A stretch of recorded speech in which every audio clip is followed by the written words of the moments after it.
Seoul was supposed to be my family's salvation, a fresh start after the struggle in Brooklyn, a scholarship that was my one-way ticket to the top. I saved him because I couldn't look away. I couldn't pretend I didn't see what they were doing to him. But saving him, it cost me everything. I traded my dreams for his life. 14 years later, fate brought us back together. Only this time, I'm the one drowning, and he's the only one who can save me. Freak. The word cut through the evening air, followed by the sickening thud of fist-meeting flesh. Jiana froze mid-step, her gym bag sliding down her shoulder. She had been heading to swim practice, the same route she walked every day. Championships were 2 weeks away. 2 weeks from everything she had worked for since arriving in Seoul 3 years ago. Keep walking, Jiana, she told herself, forcing her feet to move forward. It's not your business. Look at his eyes. Another voice sneered, thick with disgust. Like a damn ghost. Another thud came, followed by a choked gasp that sounded too much like a plea. Gianna's fingers tightened on her bag strap until her knuckles went white. Against every instinct screaming at her to mind her own business, she turned around. 4 boys surrounded another boy, crumpled on the ground near the swimming club entrance. One of them, wearing an expensive uniform that marked him as someone important, drove his foot into the victim's ribs with casual cruelty. Her mother's voice rose in her mind, sharp and desperate. I won't forgive you if you mess this up. Mind your business. She bit her lips hard, contemplating whether to intervene or keep walking. Hi, Sofy here. To everyone who's been part of this journey, thank you for staying with me. It means more than you know. And if you're new here, welcome to our little storytelling family. If you'd like to keep up with future stories, you can subscribe and turn on the notification bell so you're always first to know when we upload. Now, let's get back to the story. Jiana Clayton had always been told she had her father's sense of justice and her mother's stubborn streak, a dangerous combination that had followed her like a shadow since childhood. Brooklyn had been home once, back when life was simpler and the world made sense. The brownstone on Fulton Street, where her parents worked doubles just to keep the lights on, where neighbors looked out for each other, where Jiana at 11 years old had bloodied Dre Thompson's nose for shoving a smaller kid into a locker. First suspension. By 13, she had been expelled from 3 different schools. Each time for the same reason. She couldn't walk past injustice. Couldn't pretend she didn't see it. Couldn't train her eyes to look away when someone needed help. It was a flaw her mother said would ruin her. And maybe she had been right. Her parents had made the hardest decision of their lives. Struggling financially in New York and desperate for better opportunities, they relocated to Seoul, where her father had found work. It was meant to be a fresh start, a chance to leave behind the trail of suspensions and fights and disappointed principals' offices. Her mother's words from the night before they left still burned like a brand on her heart. This is your last chance, Jiana. I won't forgive you if you mess this up. This is your way out. Don't interfere in anything. Mind your business. Jiana had promised. She had meant it. Seoul had been strange at first. The language that twisted her tongue, the food that tasted nothing like home, the sideways glances at her black features in a sea of faces that looked nothing like hers. But water was universal. In the pool, she didn't need to explain herself. She just swam, and the water didn't care where she came from or what she looked like. Her last chance came when she earned a full athletic scholarship to an elite Seoul high school.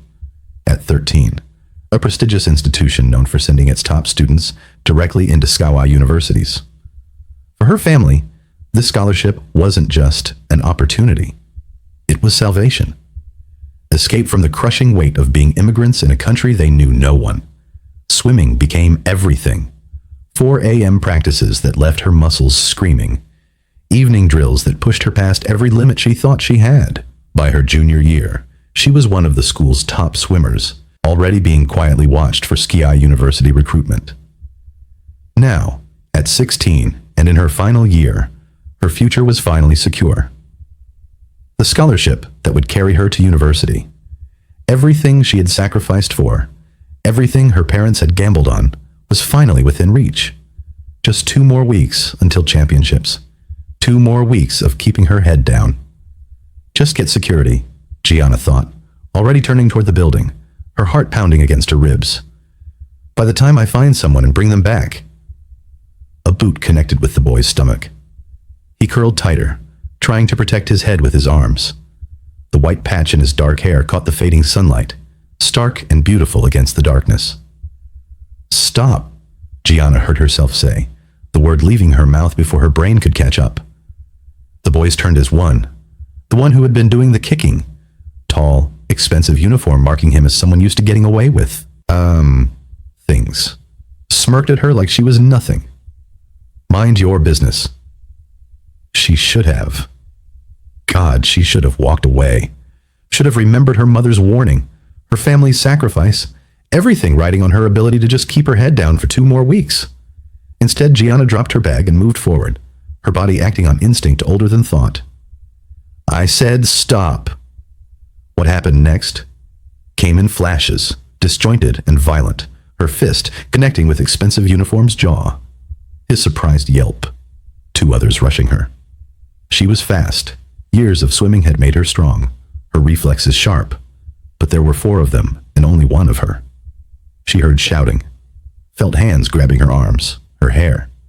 Then she was helping the boy up, his weight surprisingly solid against her, despite how fragile he had looked on the ground when pain exploded across her back. The world tilted sideways. She saw the chair leg first, still raised in someone's grip. Then she collapsed into the handsome boy's arms. Consciousness returned in pieces, slowly, like surfacing from deep water. White ceiling tiles, the sharp smell of antiseptic, steady beeping that matched the pounding in her skull. Someone was holding her hand. Jiana turned her head, slowly, because even that small movement sent pain radiating down her spine, and found steel gray eyes watching her, with an intensity that stole her breath. The boy from the fight sat in the chair beside her hospital bed. Up close, he was breathtaking in a way that had nothing to do with conventional beauty and everything to do with presence. Sharp features that looked like they had been carved with intention. Those unusual eyes, pale gray, that seemed to see straight through skin and bone to whatever lay beneath, were currently red-rimmed and swollen. Had he been crying? For her? The white patch in his hair fell across his forehead, and she had the strangest urge to brush it back. You're awake, he said softly, his voice deeper than she had expected, rough with emotion. His Korean was flawless, each syllable precisely formed. I'm sorry. I'm so sorry. Why? Her throat felt like sandpaper, the word barely more than a whisper. Because a doctor entered, and the next hour shattered everything.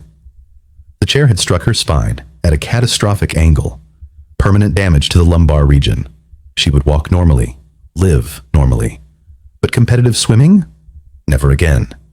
The doctor's mouth kept moving, but Jiana couldn't hear past the roaring in her ears. 14 years of work, 3 years of keeping her head down, her family's hope in her future. Gone. The boy, Eugene, she learned his name was Eugene, gripped her hand tighter, and she realized distantly that she was crying. Eugene visited every day, brought flowers, tried to talk. They connected in ways they didn't imagine. The next week, the scholarship was revoked. We're very sorry, Miss Clayton, but without the ability to compete. Jiana got home and faced something worse than lost dreams. Her mother stood in their small apartment and looked at her daughter like she was a stranger. I told you not to interfere. Susan Clayton's voice cracked with years of exhaustion. We bet everything on you, Jiana. Everything. And you just threw it away for some boy you didn't even know. Mom, I can't even look at you right now. Those words cut deeper than any chair could have. Eugene had gone to his father, had begged Chairman Han to use his connections and fix what had been broken. And miraculously, impossibly, his father had agreed. But before Eugene could tell her, before he could give her hope again, Jiana stopped coming to school. She changed her number, left no forwarding information, disappeared into the sprawling anonymity of Seoul like she had never existed at all. Han Yoo-jin was born from sin, or at least that was what his stepmother had always said. His father, Chairman Han Jae-won, had been a man of ambition and appetite. The affair with Yoo-jin's mother had been brief, passionate, and devastating. She had been a maid in the household, beautiful in a quiet way that caught the chairman's attention. When the pregnancy was discovered, Chairman Han made his choice: reputation over love, legacy over heart. Yoo-jin's mother was forced out with nothing but the child in her belly and money that disappeared faster than pride. Chairman Han married Han Na-ri 3 months later, solidifying his position in Seoul's elite circles. Mother and son lived openly after that, proudly, honestly. Poor, yes, but close in ways that made poverty almost bearable. Yoo-jin's mother worked whatever job she could find, her hands rough from cleaning other people's homes, her smile bright whenever she looked at her son. But Han Na-ri had other plans.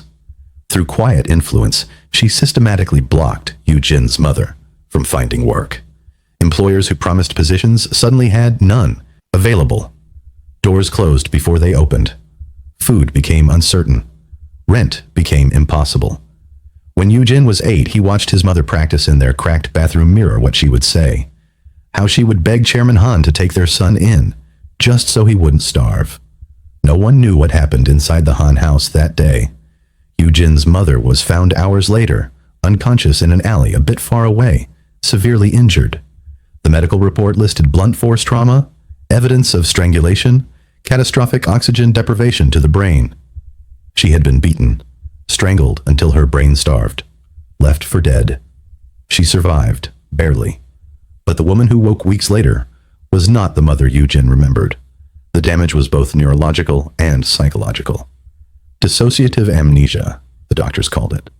Her mind had erased memories most tightly linked to terror and pain, creating blank spaces where her son used to live.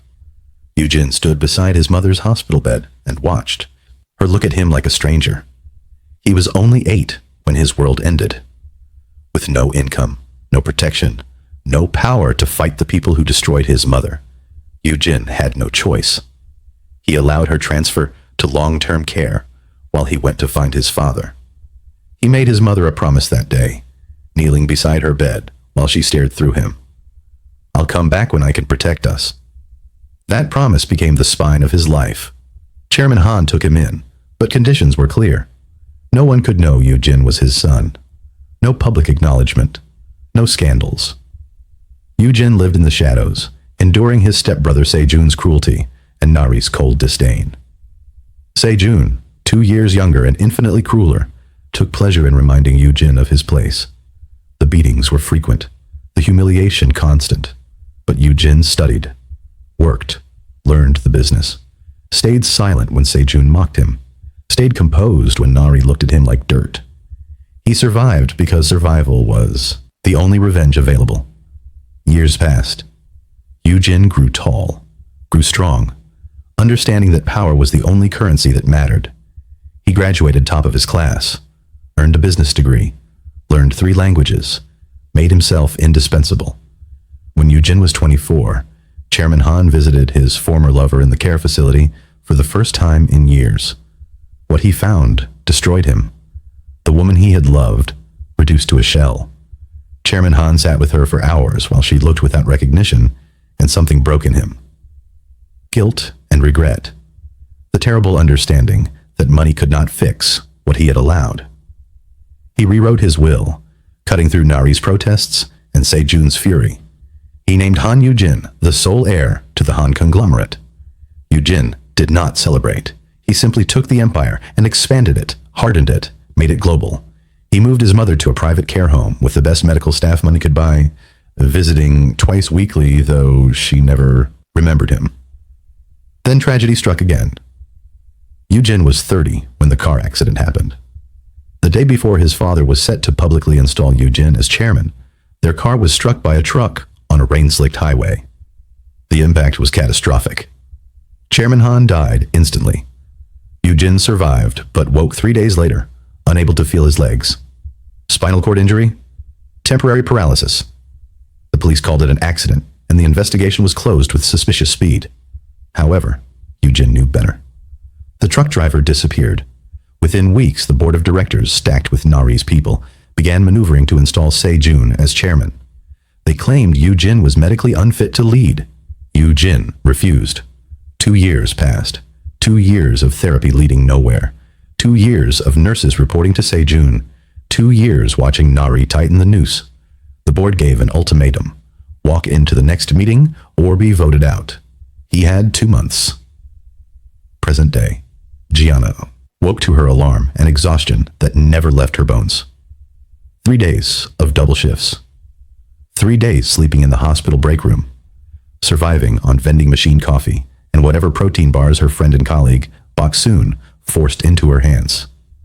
Seoul Memorial's rehabilitation ward was chronically understaffed by design. Director Lee Ho-min liked it that way. Overworked staff made fewer complaints, asked fewer questions. Jiana had become the person they called for difficult patients. She was good, maybe the best, though no one acknowledged it officially. Promotions went to people who played politics. Jiana just worked and kept her head down. Clayton, Director Lee Ho-min called. My office. Now. Bok-soon caught her arm. What did you do? Jiana shrugged.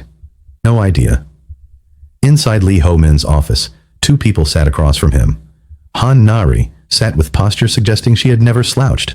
Elegant in ways money bought, but breeding refined. Everything calculated, from the pearl necklace to the cold assessment in her eyes.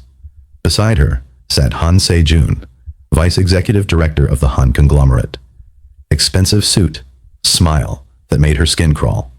Something oily, something entitled in how he looked at her. Lee Ho-min smiled and said, Please, sit. Jiana remained standing. Is there a problem with one of my patients? No, actually we have an opportunity. Lee Ho-min's smile was too wide. Mrs. Han? Nari studied Jiana like livestock. How would you like to be free of your family's debts, Miss Clayton? The room tilted. Gianna's fingers curled, nails biting into her palms. I don't understand. Your father borrowed substantially from unsavory individuals to pay for your university education after you lost your scholarship. Nari continued smoothly. You've been paying for years. It must be exhausting. How did she know? Jiana wondered. I manage, Jiana said carefully. Se-jun leaned forward. My stepbrother has requested your services as his rehabilitation nurse. You come highly recommended, despite Director Lee's attempts to bury your talent. Lee Ho-min flushed, but said nothing. You would be compensated well, Nari added, but we have a separate proposition. Every instinct screamed at Jiana to leave, but they had mentioned her father's debts, and desperation made people foolish. What kind of proposition? Se-jun's smile turned predatory. Simple. We clear your father's debts. Every one. You never hear from those loan sharks again. Your mother will finally have peace. In exchange for what? Nari's expression didn't change. My stepson is optimistic, but truth is he will never walk again. The board needs to understand this, and I need you to make that happen. Confusion spread across Gianna's face. I don't understand what exactly you're asking me to do. Nari sighed. He is paralyzed. No amount of therapy will change that. We're asking that you ensure it stays that way. Surely that's not too much for freedom from debt. This was wrong. Everything about this was wrong. What happens if I refuse? The temperature dropped. Nari's smile never wavered. You would lose more than your job, your nursing license, and your mother? Well, accidents happen, especially to women who drink alone. The threat was delivered pleasantly, making it worse. Se-jun examined his nails. We know everything about you, where you live, where your mother drinks herself unconscious, how much you owe, and to whom. If you think we can't make your life disappear. He snapped his fingers. You're mistaken. Lee Ho-min said absolutely nothing. Jiana felt walls closing in. She thought of her mother, fragile and broken. The loan sharks who had shown her photographs of what they did to people who couldn't pay. Years drowning, barely keeping her head above water. Do we have an understanding? Nari asked. Jiana's voice came hollow. Yes. Excellent. Nari stood. And, Miss Clayton, I hope we can count on your discretion. It would be unfortunate if word of our arrangement reached my stepson. Then they were gone. Bok-soon found her in the break room, staring at her coffee. What happened? Jiana told her everything. The debts, the threats, the impossible choice. Bok-soon was horrified. You can't do this.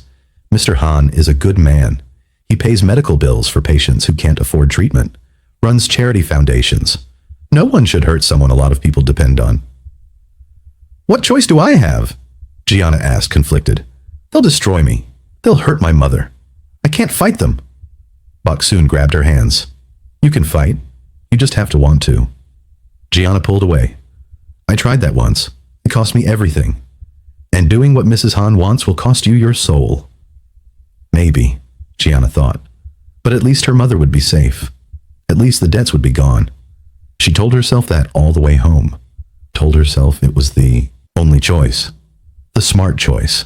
The survival choice. The Han estate was obscene in its wealth. Marble floors, vaulted ceilings, the kind of quiet only money could buy. Jiana was led through endless halls by a servant who spoke in hushed tones. Priceless art hung on walls. Sculptures occupied alcoves. Everything gleamed with the attention of invisible staff. They stopped at massive double doors. Mr. Han is inside, the servant said, then disappeared. Jiana stood there, hand raised to knock, trying to steady her breathing. This was just a job. She would do what they asked, protect her mother, pay the debts, survive. She knocked. Enter. The voice was deeper than expected, carrying authority that made her spine straighten. Jiana pushed open the door to a very expensive-looking office. Bookshelves lined walls with volumes that looked actually read. A massive desk dominated the center, and behind it sat a man in a wheelchair with his back to her. You must be the new nurse, he said without turning. I've been through 5 in 2 months. What makes you think you'll last longer? Something about his voice pulled at buried memories. The wheelchair turned. Then time stopped. Steel gray eyes met hers, widening in recognition. The white patch in his dark hair caught afternoon light. He had grown into his features, sharp angles, now devastatingly handsome. Broad shoulders filled an expensive shirt. Strong hands gripped the armrests. But those eyes. She would have recognized those eyes anywhere. Yujin, the boy from school, the boy she had saved, the boy who had held her hand while her world collapsed. 14 years had changed him from breathtaking to utterly arresting, and Jiana's heart betrayed her by skipping several beats. Neither moved. The air felt charged, electric with recognition, and 14 years of questions. Yujin stared at her like she was a ghost, his gray eyes searching her face with intensity that made looking away impossible. Jiana forced professional neutrality, years of practice schooling her features. Mr. Han, she said, her voice steady despite the chaos in her chest. I'm Jiana Clayton, your new rehabilitation nurse. Confusion flickered across his face, followed by something like hurt. Have we met before? He asked quietly, weight in the question, a plea buried beneath casual inquiry. No, Jiana lied, the word tasting like ash. I don't believe we have. Silence stretched between them, heavy with unspoken truths. Yujin's jaw tightened, but he let it go. If she wanted to pretend, he would allow it. For now. But his eyes promised this wasn't over. I see. His voice went carefully neutral. Well then, Miss Clayton, your job is simple. Get me walking again in 2 months. Jiana maintained composure, refusing false promises. I'll do everything in my power to help you recover, Mr. Han, but I won't claim to be a miracle worker. He let out a low chuckle. Fair enough, he said softly. Start tomorrow morning, 6 a.m.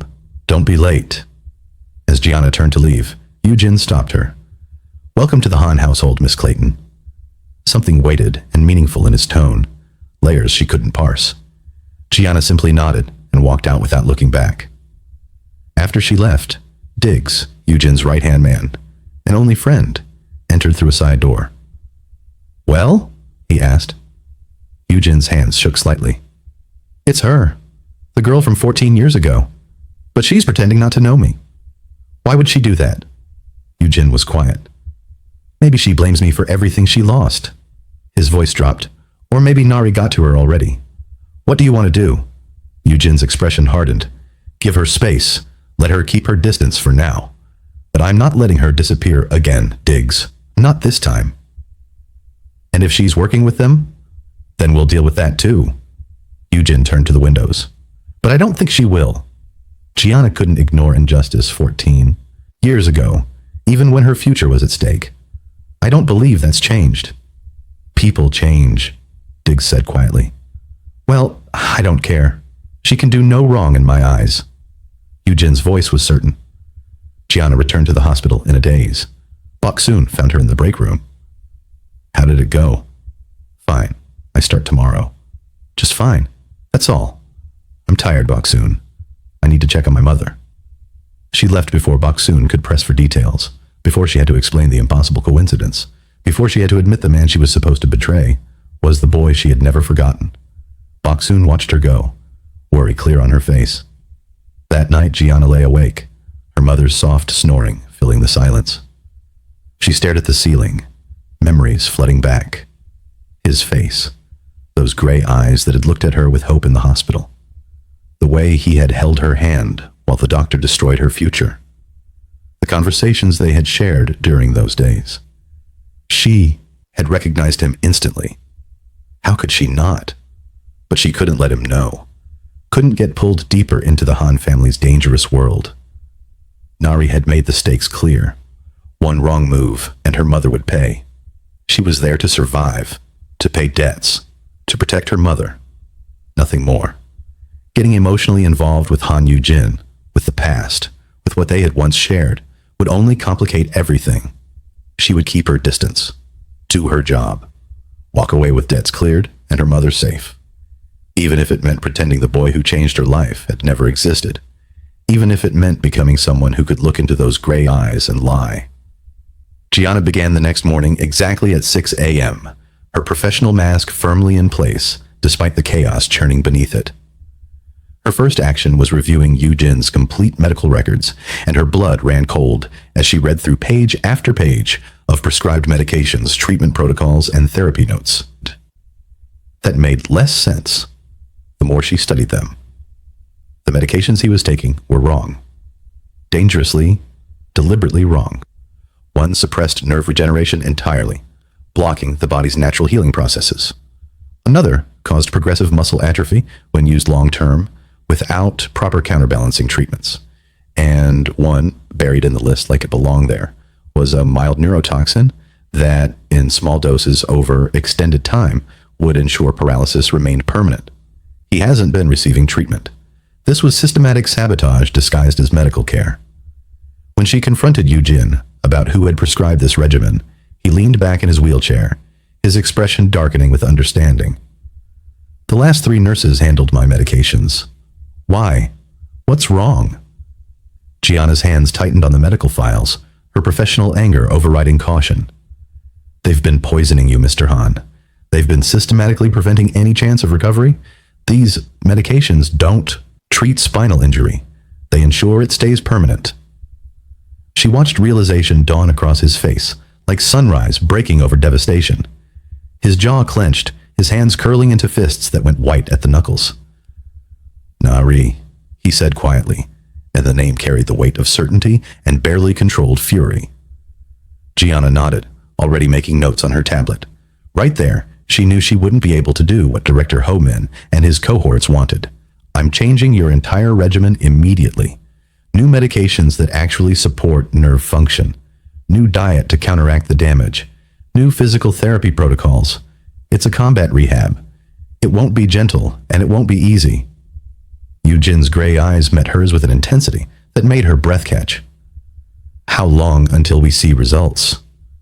Honestly, I don't know, Jiana admitted, refusing to offer false hope. The damage from 2 years of suppressive medication might be reversible, or it might not be. Your body's been fighting itself this whole time, but we won't know unless we try. Something flickered in his expression. Hope, maybe. or respect for her honesty when everyone else had been lying.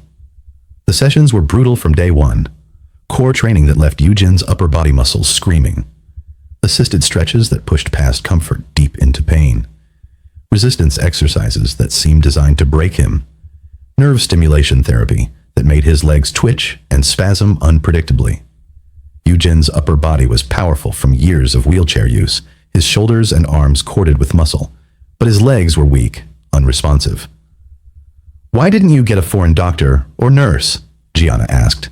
"The last two were foreigners. I flew them in myself." She still got to them. Jiana was relentless in ways that surprised them both. When he faltered, she pushed harder. When he wanted to stop, she demanded one more rep, one more stretch, one more attempt. "Again," she would say, her voice leaving no room for argument. "I can't." "You can. Again." During one session 3 weeks in, she was supporting his weight as he attempted to stand with assistance, her hands firm on his waist while he gripped parallel bars that kept him upright through sheer determination. His grip slipped. His balance wavered. Yujin reached out instinctively, grabbed her waist to steady himself, his hands strong and warm against her sides. They froze, suddenly inches apart. Jiana's breath caught in her throat. Yujin's hands were firm against her waist, his chest pressed against hers, close enough that she could feel the heat of him through their clothes. She could see every detail of his face up close, the sharp line of his jaw, the silver flecks in his gray eyes, the way his breath came slightly uneven from exertion, and something else entirely. For a moment that stretched into eternity, neither of them moved. The air between them felt charged, electric, dangerous in ways that had nothing to do with physical therapy. Then Jiana stepped back quickly, professionally, her mask sliding back into place, even as her heart hammered against her ribs. "That's enough for today, Mr. Han." Yujin said nothing, but his eyes followed her as she gathered her equipment with hands that trembled slightly as she walked out of the therapy room without looking back. The tension between them was undeniable now, a living thing that filled every space they occupied together. Time passed in a blur of brutal sessions and careful distance. Yujin's condition improved slowly, but noticeably. Sensation was returning to his legs in patches, warmth and tingling where there had been nothing. Muscle tone was building gradually. He could stand with assistance for longer periods, his legs bearing more weight each day. But he still couldn't walk independently, and the board meeting was 5 weeks away. Yujin's frustration mounted with each passing day as the board meeting drew nearer. Every night after Jiana left, he practiced alone in his private gym, pushing himself to exhaustion, willing his legs to move, to respond, to remember how to carry him. One evening, after a particularly grueling session, Yujin found Jiana staring at the indoor swimming pool in the estate's recreation building, her expression distant and heartbroken in ways that made his chest ache. "Are you all right?" he asked, wheeling closer. She nodded without looking at him. "I'm fine." "You don't look fine," Yujin said. Jiana was silent for a long moment, then lowered herself to sit on the bench beside the pool, her eyes fixed on water that reflected ceiling lights like scattered stars. Yujin positioned his wheelchair beside her and waited. "I just remembered the past," she said finally, her voice soft with grief. "How I used to enjoy swimming. How it felt to move through water, like I belonged there." Yujin remembered the day the school administrator had broken the news about her scholarship revocation. How she had cried, in his arms like the world was ending, because for her, it was. How he had felt helpless and desperate to fix something that couldn't be fixed. "How did you end up in such crushing debt?" he asked quietly, even though he suspected he knew the answer. Jiana explained, her voice steady despite the pain beneath it. How her father had taken out loans from dangerous people to send her to university. How he had worked himself to death trying to pay them back.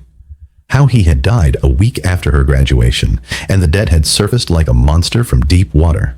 How she had been paying it ever since, watching the interest compound faster than she could manage. "Do you miss him?" Yujin asked. "Every single day," Jiana replied, turning to shoot him a smile that didn't reach her eyes. Then she added, her voice cracking slightly, "He was my best friend, the best dad anyone could ever ask for." Tears clouded her eyes, threatening to spill. Then Yujin began to speak, his voice low and raw in ways it rarely was. He told her about his mother, how she had been his whole world. He narrated the incident that had left her in long-term care, explaining everything with brutal honesty. The affair, the pregnancy, his mother's desperation, the alleged assault by Nari that had nearly killed her. The fact that his mother no longer remembered him, looked at him like a kind stranger, rather than the son she had loved. He described visiting her twice a week, paying for the best care available. His voice never wavered, controlled and steady, but Jiana could see the pain beneath the composure, the wound that had never healed and never would. Tears clouded her vision as she listened. "No wonder you're cold," she said softly. "No child should ever go through what you went through." Yujin's expression softened slightly. "I'm trying to make sure other children don't have to. I opened a foundation for kids who don't have anyone. Kids like I was." Jiana asked quietly if he thought his accident was really an accident. Yujin's expression hardened into something cold and certain. "No, I don't." When she asked who he suspected, he answered without hesitation. "Nari, Sejun, possibly both working together." "Do you have proof?" "Not yet," he admitted, his voice carrying the weight of determination. "But I will find it." Then Jiana said something that surprised them both. "I would like to meet your mother." Yujin looked at her, genuine surprise crossing his features. "Why?" "Because she's important to you," Jiana said simply, "and because I think I might be able to help." Something shifted in Yujin's expression, something vulnerable and hopeful that he quickly tried to hide. But Jiana had already seen it, and it made her chest ache with feelings she absolutely could not afford. The following weekend, Yujin brought Jiana to the private care facility where his mother lived. It was beautiful in ways money could buy. Serene gardens, natural light, flooding through windows, staff moving with quiet efficiency. Everything designed to provide comfort to people whose minds had been broken. Yujin's mother sat in a sunlit room, staring out the window. She was thin, fragile, her eyes distant and unfocused. Yujin approached gently. "Hey, Mom, how are you doing today?" She didn't respond, didn't turn, didn't acknowledge him. Jiana knelt beside the woman's chair and introduced herself softly. "Hi, Mom. My name is Jiana. I'm a friend of your son." The woman turned slowly, looked at her with blank eyes, then looked away. Over the following weeks, Jiana visited every weekend, sometimes with Yujin, sometimes alone. She used grounding techniques, Yujin's childhood photos, music from the woman's youth, scents like lavender that the brain might remember when the mind could not. She spoke about Yujin without pressure, just gentle conversation. Slowly, things began to change. Yujin's mother started responding to her name. She held conversations, though her memory remained fractured. She smiled occasionally, real smiles that reached her eyes. But she still didn't recognize Yujin, and each time Jiana witnessed his visits, the way he spoke with infinite patience, the way his shoulders sagged when she looked through him, her heart broke a little more. With 2 weeks left until the board meeting, Yujin's physical progress had stalled. He could stand with support. He could take a few shuffling steps with assistance, but he couldn't walk independently. Sejun and Nari were growing nervous, and nervous predators became bolder. Nari summoned Jiana to a private meeting at the hospital. She studied Jiana with cold calculation. "Has my stepson made any progress?" Jiana kept her expression neutral. "No, ma'am." Nari's eyes narrowed. "The board meeting is in 2 weeks. I expect your medical report to reflect reality, that Han Yujin will never walk again." Jiana met her gaze carefully. "I'm a nurse. I swore an oath to save lives. I cannot—" Nari's smile was ice as she cut her off. "Perhaps you need a reminder of what's at stake." That night, Jiana returned home to find her apartment ransacked, furniture overturned, belongings scattered. Her mother huddled in the corner, unharmed but terrified. A note on the table. "Next time, we won't be so kind." Jiana's hands shook as she called Yujin. Yujin arrived within the hour, digs and security in tow, his face carved from fury. He took one look and made a decision. You're moving into the Han estate immediately. Your mother will be placed in the best private rehabilitation facility in Seoul, one I own, where Nari can't touch her. Jiana started to protest. Yujin's expression was firm. This isn't a request. You're not safe here. Neither is she. Her mother grabbed Jiana's hand. Go with him. Be safe. Reluctantly, Jiana agreed. Living in the Han estate changed everything between them. Jiana saw Yujin's vulnerability, the nights he spent alone trying desperately to walk, exhaustion carving lines into his features, the moments when he let the mask slip. Yujin saw Jiana's strength, the way she refused to be intimidated by opulence, the compassion she showed his mother, the professionalism she maintained despite proximity, making distance harder. They began spending evenings together after therapy sessions, talking in ways that dissolved professional boundaries. 1 week before the board meeting, Yujin's desperation reached a breaking point. Every night he practiced alone, pushing past exhaustion. Every night he failed. One morning, Jiana found him slumped in his wheelchair. Defeated. I'm done, he said flatly. You've done your best. I won't keep holding you here. You can go.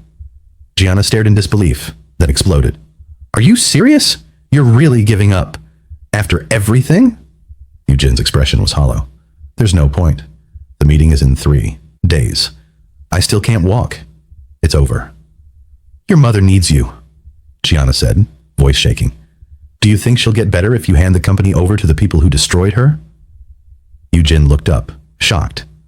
Jiana continued, words pouring out. I don't care if it's impossible. We fight until the last second, and if you can't walk by then, we'll find another way. What other way exists? Yujin asked quietly. The board meeting arrived like an execution date. Nari, Sejun, and Lee Ho-min entered confident, prepared to finally claim victory. The board convened, 20 members around a massive table. A senior director stood. We're here to vote on Chairman Han Yujin's fitness to lead, given his medical condition. He hadn't finished when the doors opened. Jiana walked in, head high, dressed in an impeccable business suit that transformed her from nurse to executive. The director paused. A faint smile flashed across his face. Jiana crossed to the head of the table with measured steps. Good morning. I apologize for the interruption. She turned to face the room. Allow me to introduce myself. I am Jiana Han, Chairman Han Yujin's wife. Silence crashed over the room. Sejun shot to his feet. What? This is absurd. 3 days ago, while talking to Yujin, Jiana had taken a breath, then said the 2 least expected words. Marry me. Yujin's eyes had gone wide. Jiana explained rapidly. According to the will you showed me, Clause 14 stated that if you're incapacitated, authority passes to your spouse until you recover. If you're unmarried, the board appoints a successor. They can't touch the company, Yujin finished, understanding dawning. Let me protect what you've built, Jiana said softly. Yujin studied her face. You don't owe me this. I know, she said, but I want to do it anyway. After a long silence, Yujin nodded. Okay. The next day, they married in a private ceremony with only Diggs and a lawyer present. Brief, clinical, more contract than romance. Jiana wore a simple wedding dress. Yujin wore a dark suit. The legal documents were filed immediately. Yujin transferred temporary executive authority to his wife, Jiana Han, per Clause 14. Present day, the director continued. Mrs. Han became an official member of the Han family 2 days ago. Additionally, Chairman Han has transferred temporary executive authority to her per Clause 14 of the succession protocol. Nari's face went pale. Sejun protested loudly. She knows nothing about running a company. She's just a nurse, poor, wretched, and completely unqualified.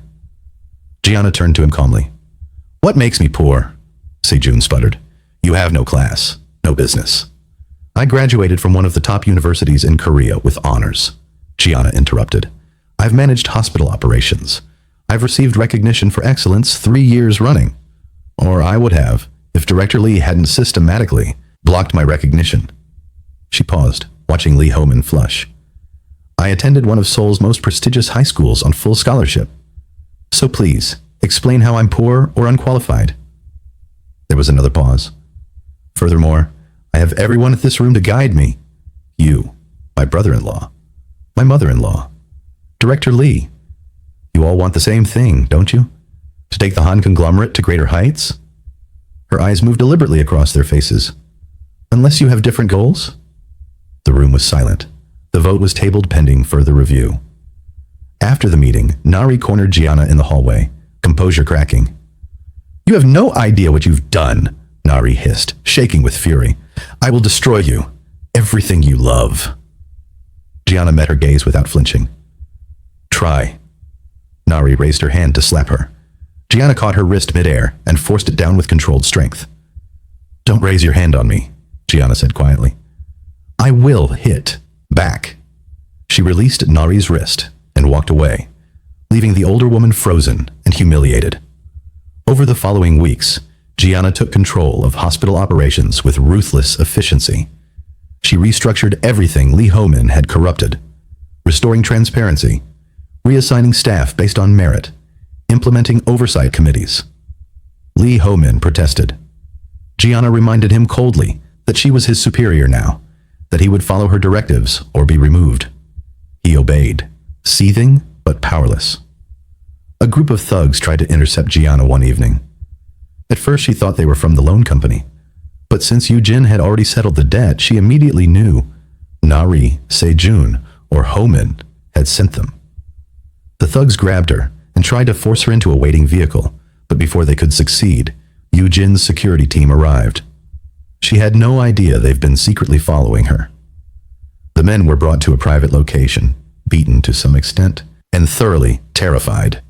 Yoo-jin arrived in his wheelchair, and his presence alone made grown men pale.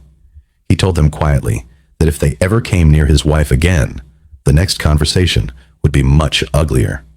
The thugs returned to Sejun, bruises on their faces, refusing to try again. Meanwhile, Jiana had been observing Han Yu-na, Sejun's wife. Though they all lived within the estate, each family occupied their own separate building. Yu-na was a ghost in the estate, speaking only when spoken to, flinching when Sejun entered. She had bruises she tried to hide. Sejun treated her with open contempt, threatening divorce, reminding her she had nothing without him. But Jiana noticed something others missed.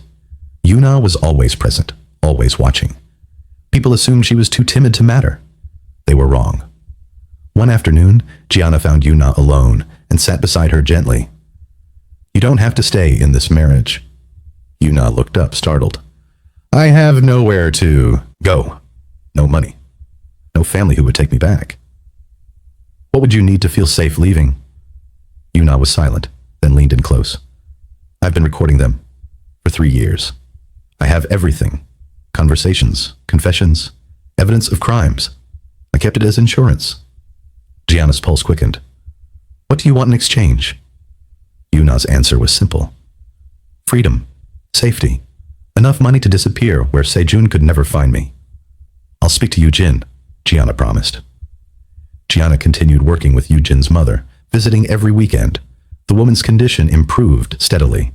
She held longer conversations, remembered fragments of her past, smiled genuinely. One evening, Jiana showed her a photograph of Yoo-jin as a young boy. The woman stared for a long time. Then her eyes filled with tears. Eugenia, she whispered. Jiana's breath caught. Yes. Do you remember him? The woman's voice was fragmented but certain. Where is he? Where is my son? Jiana told her, gently, that he was here, that he had been here all along, that he had never stopped visiting. Soon, Jiana promised.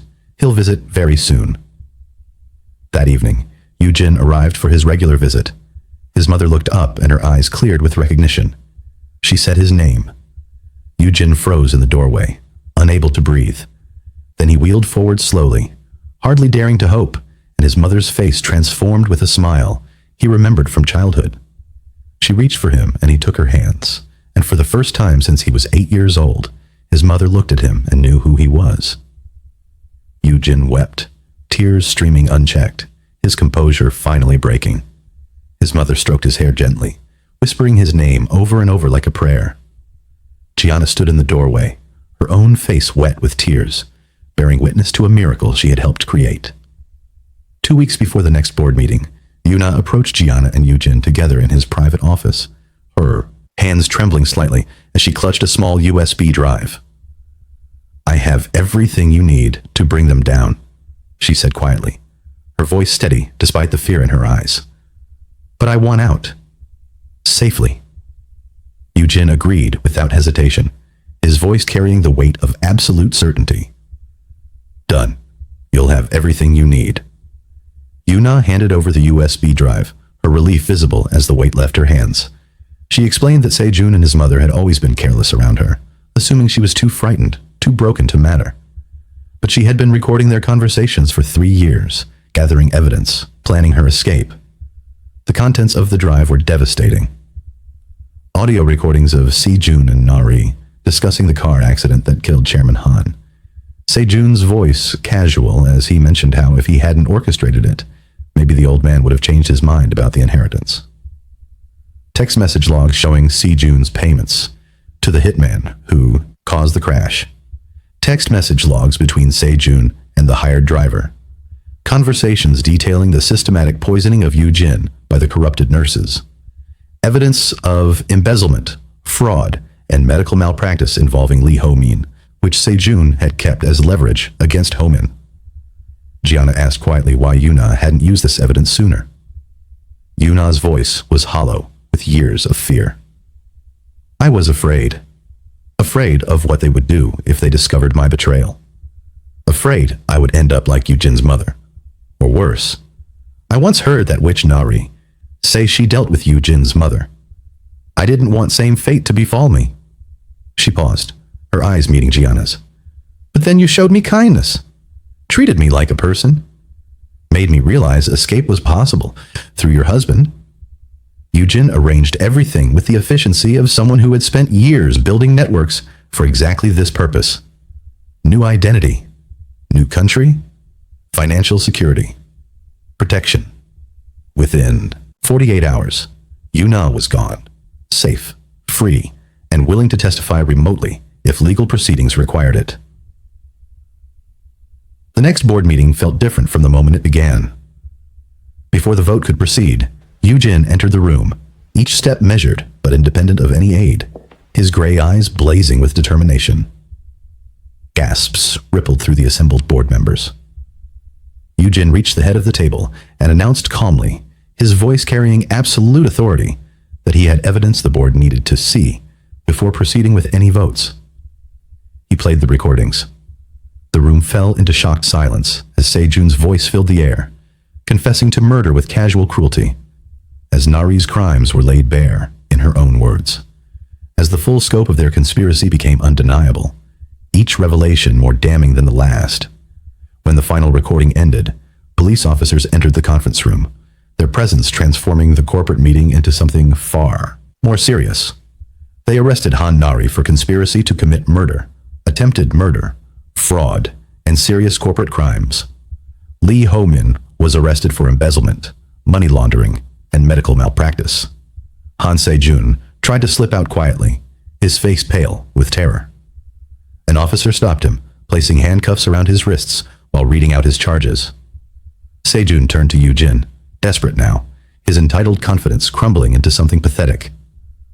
"I'm still your brother. That has to count for something." Yujin's voice was ice, each word precise and final. "You killed our father, tried to kill me, destroyed countless lives for power you were never capable of wielding. We share blood, but you were never my brother." Sejun screamed curses at Yujin as he was dragged away, his voice echoing through the halls until distance finally swallowed it. Nari, even in defeat, held her head high as officers escorted her out, her dignity intact, even as her empire crumbled. That night, Jiana entered Yujin's home office where he sat reviewing documents. He looked up as she approached, his expression softening. "You did it. We did it." Yujin reached for her, and she came willingly, allowing him to pull her onto his lap. His arms wrapped around her waist, solid and warm. "Will you finally admit you were the girl who saved me years ago?" he asked, gray eyes searching her face with intensity that made her heart race. Jiana smiled, something loosening in her chest. I'm no longer that girl. I've evolved. They both laughed, and then he pulled her close, his right hand cupping her face as he locked his lips to hers, deep and slow. When they broke apart, both breathing slightly uneven, Jiana's expression turned serious. She pulled off her wedding ring and held it out to him. Yujin's face fell. Jiana, we need to talk, she said gently. I want to travel. Yujin looked surprised, confused, his hands tightening slightly on her waist. Jiana explained, her voice soft with old grief and new hope. My father always wanted to take me to Paris, to Rome, to Beijing. He never got the chance to fulfill that promise. I think it's time I went, for him and for myself. Yujin asked carefully, fear flickering in his eyes. How long will you be gone? I don't know, she admitted honestly. Yujin was quiet for a long moment, then pushed the ring back toward her fingers. Keep it. I'll wait. Jiana took the ring and slipped it back onto her finger where it belonged. She kissed him gently, tasting promise and patience. I'll come back. I promise. Jiana visited her mother at the rehabilitation facility the next day. Susan was thriving, clear-eyed, sober, healthy for the first time in years. The tremor in her hands had stopped. Color had returned to her face. She smiled genuinely when Jiana entered. Susan took her daughter's hands and spoke words that had been building for years. I blamed you for things that weren't your fault. I was so afraid of poverty. I forgot we were already rich. In the ways that mattered. I'm sorry, baby. I'm so sorry. They embraced, both crying, years of pain and distance dissolving in forgiveness. Jiana asked if her mother would come with her. Susan's eyes lit up. Where are we going? Everywhere. Dad wanted to take us. Together they traveled. Paris, where they stood beneath the Eiffel Tower, and Jiana imagined her father's wonder. Rome, where ancient history made their own struggles feel smaller and more manageable. Beijing, where they got lost in the Forbidden City and found themselves laughing. Shanghai, where they watched the city lights reflect on the Huangpu River. Jiana carried a locket with her father's photo, talking to it in quiet moments, feeling his presence in every new experience, every beautiful sight, every moment of joy. Her mother grew stronger with each destination, shedding grief like old skin, rediscovering the woman she had been before alcohol and despair had buried her. They were healing together, mother and daughter, finally free. 3 months later, Yujin sat in his mother's bedroom at the estate, reading to her from a book she had loved when he was a child. She had moved in fully with him, her condition stable enough that she could live outside the care facility with proper support. She was alert, engaged, smiling. As he read, a figure appeared in the doorway. His mother noticed first, her face lighting up with recognition and joy. She's back, she said softly, warmth in every syllable. Yujin turned. Jiana stood there, a deeper tan from her travels warming her brown skin, her eyes bright with experiences she couldn't wait to share, her posture relaxed in ways he had never seen before. She looked genuinely happy, genuinely at peace. Yujin stood from his chair and said with mock severity that didn't hide his relief, You're late. Jiana smiled, the expression transforming her face. I know, but I'm home. He crossed the room to her in steady steps that still required concentration, but no longer required assistance, pulled her into his arms like he had been waiting his entire life for this moment, and kissed her. His mother laughed softly from where she sat on the bed, watching her son finally find peace, her own heart full in ways it hadn't been since before trauma had broken everything. Jiana pulled back slightly, catching her breath, and greeted the older woman warmly. Hello, Mom. The word carried weight, belonging, family chosen rather than given. The three of them sat together in the room, a family broken by violence and greed and cruelty, now reassembled through patience and love, and the kind of stubborn determination that refused to let evil win.